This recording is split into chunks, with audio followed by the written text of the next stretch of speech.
Hey guys, Adam Trigger here. It's Wednesday. It's time for On the Clock. It's time for a new show format too. I'm going to tweak the format a little bit. I haven't been happy with the results of this show, and in addition to getting you guys info, which is the purpose of this, sharing information, getting out some free plays. I also want to get you guys winners. So the way I'm gonna tweak it is this: total of the day has been awesome. It's been the best part of this segment. So we're gonna keep total of the day. And then I'm gonna do two plays that I hand pick.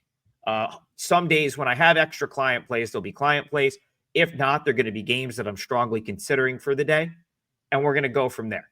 And I think it's going to up the win-loss percentage will go up on the stuff that we're talking about here.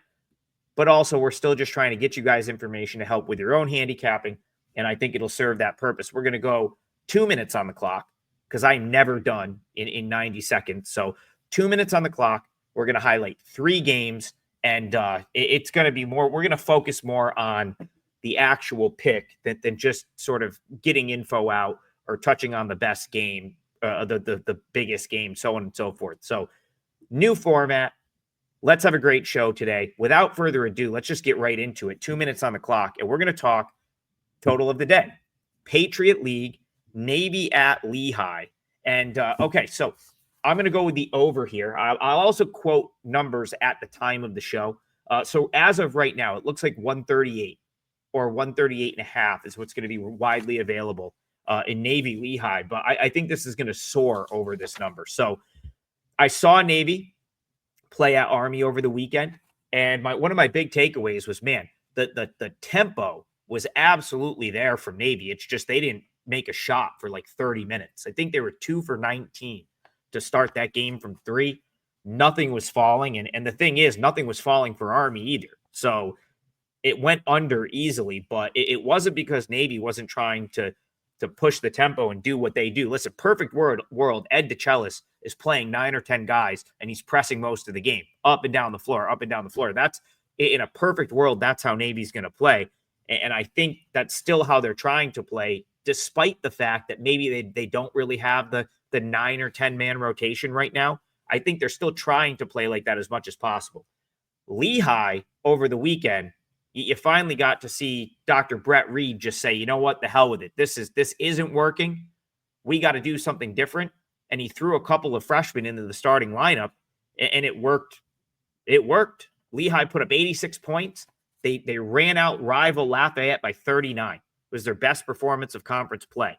And that's with a starting lineup that's got Cam Gillis and Tyler Whitney-Sidney. They're two guards. Remember, Keith Higgins has been out. One of their best players has been hurt.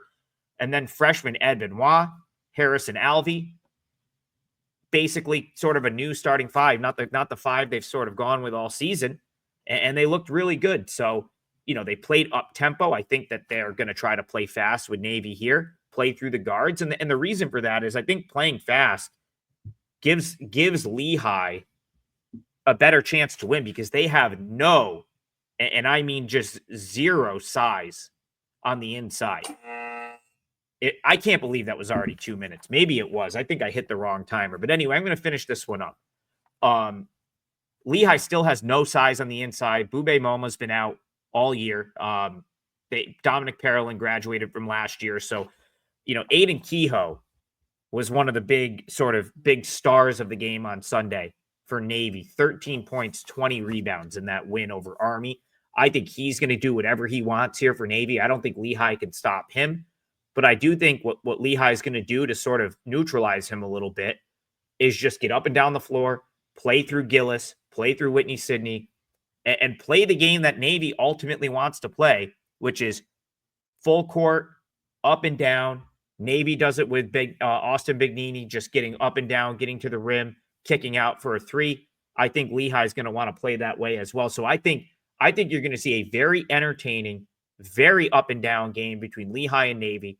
Lehigh is going to have no answer for the rim. They haven't all year. And I think you're going to get this one soaring over that 138 total. All right. So I've picked two games. I haven't played either of these games yet, but these are games that are on my radar. And again, like worth talking about. I have a pretty strong opinion here on both of these. So All right, I'm going to make sure that was the quickest 2 minutes of all time. I'm certain that I hit the wrong alarm there. There's no way that was 2 minutes. Maybe it was, but we're going to get 2 minutes on the clock, and we're going to head to the Atlantic 10 to talk LaSalle and Fordham, two teams that I was certain would be at the bottom of the A10 this year. But I got to be honest, I was certain LaSalle would be there. Fordham being dead last is not that surprising to me, but it's like that's kind of where I thought LaSalle was going to be this year. So I kind of think like my gut is telling me to go against LaSalle here as a 3.5 point favorite. So free pick's going to be Fordham plus 3.5. Amazingly, like Keith Ergo, head coach, suspended for recruiting violations. It's almost like it's brought this team together somehow. And even in the wake of that 3 overtime ridiculous game with UMass that Fordham lost, post that game and having no head coach, they've really played 2 of their better games of conference play. So it's like, sometimes that just happens. You face a little adversity, you have your coach suspended, and then suddenly things start to click. Maybe the effort picks up, but that's kind of what I feel like's going on with Fordham. They played really good at Loyola Chicago.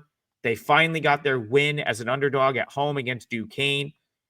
And, I look at the rest of the bottom. So like right now you've got Fordham at 1-6. There's a log jam for that next sort of bottom spot.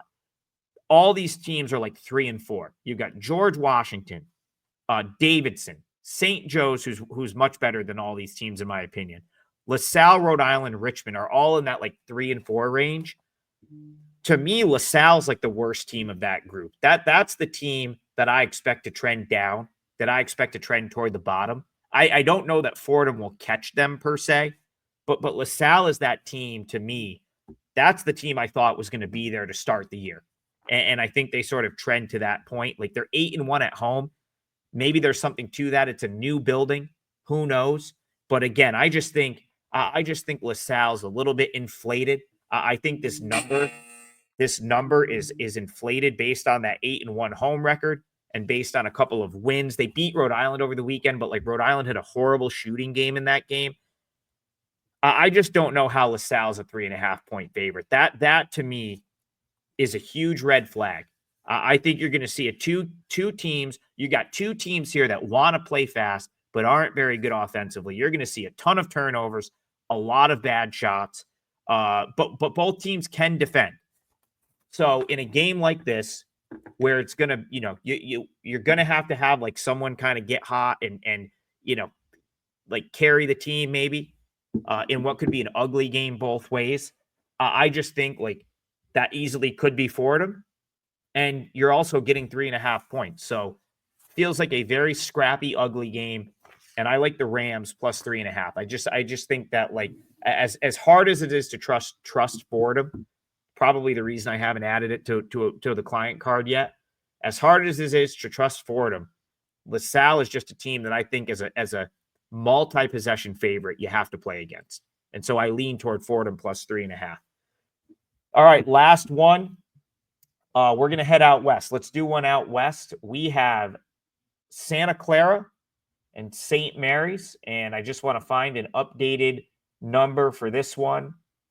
Santa Clara, St. Mary's. This is St. Mary's going on the road. They are a 4-point road favorite, and I understand why people might go against them here because they've got Gonzaga on deck. They're 8-0 in the conference. They're going on the road. But I think this matchup is really good for St. Mary's. And as long as they come in and they're focused, which I do expect them to be, I think they're going to win this game, and they probably win it by more than 4 points. So here's the thing. When Randy Bennett gets everything to click, and he's now been doing this for more than 2 decades at this school. When he gets everything to click, St. Mary's is as good as anyone. They're as good as anyone in the country. Especially when they have a good team like they do. And you could say this for any point the last few years. There's been points in time of almost every season recently, and you can go all the way back to the Patty Mills days, right? Like 20 years ago or whatever, 17 years ago, where St. Mary's, when they're rolling and when they're really good, they are virtually unbeatable. by this level of competition. And that's kind of what I'm seeing out of them here. Now, I bet against St. Mary's back in December with Merrimack, plus 20.5-point underdog, 4% play. That was an easy win on Merrimack, but that was like a time where things just weren't clicking. They didn't have the offense figured out yet. And here's what happens when things work out. So when things click for St. Mary's offensively, the offense is efficient. They make a ton of shots. It lets them set up their defense, which is also very good. When their defense is set and they're getting stops, they can then play slow, deliberate, and essentially demoralize their opponent. You know, they clean up the glass. It's the number 8 rebounding team in the country. So they're not giving up second chance points. They're getting stops or getting offensive boards, and they're getting good looks. It's all sort of tied in. So when things aren't clicking for St. Mary's, they're going to have those games where they almost lose as a 20-point favorite to Merrimack. When things are clicking, they're going to clean up in games like this where they're laying, let's say, 4 points to a team that's inferior to them. To take it a step further, Santa Clara is not a great defensive team. So I think Santa Clara could have a hard time getting stops here. And, you know, Santa Clara is also kind of an offense-first team, and they're going to get nothing in transition. That's the one other thing. St. Mary's is going to give you nothing in transition. And they're going to give you even less in transition when they're making their shots and their offense is efficient like it is right now. So that's where I'm just looking at this. Like, the matchup is so good for St. Mary's. Yes, they have Gonzaga this weekend, but the WAC is, or the WCC is good enough this year. This isn't a one-bid league. This isn't like you got to beat Gonzaga or you're not going to go to the NCAA tournament. You know, this is a league that's going to throw probably 3 teams in the tournament minimum this year. So, you know, St. Mary's hasn't lost a conference game yet. They kind of need some good wins. Like, believe it or not, Santa Clara it would be one of their better wins. I think this would be maybe a Q2 win. Would definitely be one of their better wins this season. So I love St. Mary's in this spot. Like I said, if they bring an effort, they're going to win this game. They're going to probably dominate this game, and they should win by more than 4. So St. Mary's -4. So that's your 3 plays. Total of the day. Over in Navy Lehigh, over 138.5. Fordham +3.5. St. Mary's -4. If I upgrade any of those to a client play, I will let you know on my Twitter at AdamTriggerWT. And also, I do have a 5% max bet for tonight in college basketball. Won my only play for Tuesday. Love this one tonight. That's up on my page, wt.buzz/AT. Hope you guys like the new format. I'll take any feedback you've got below. But we'll be back tomorrow to do the same thing. And hope we cash all your tickets. See you guys tomorrow. And we'll see you tomorrow.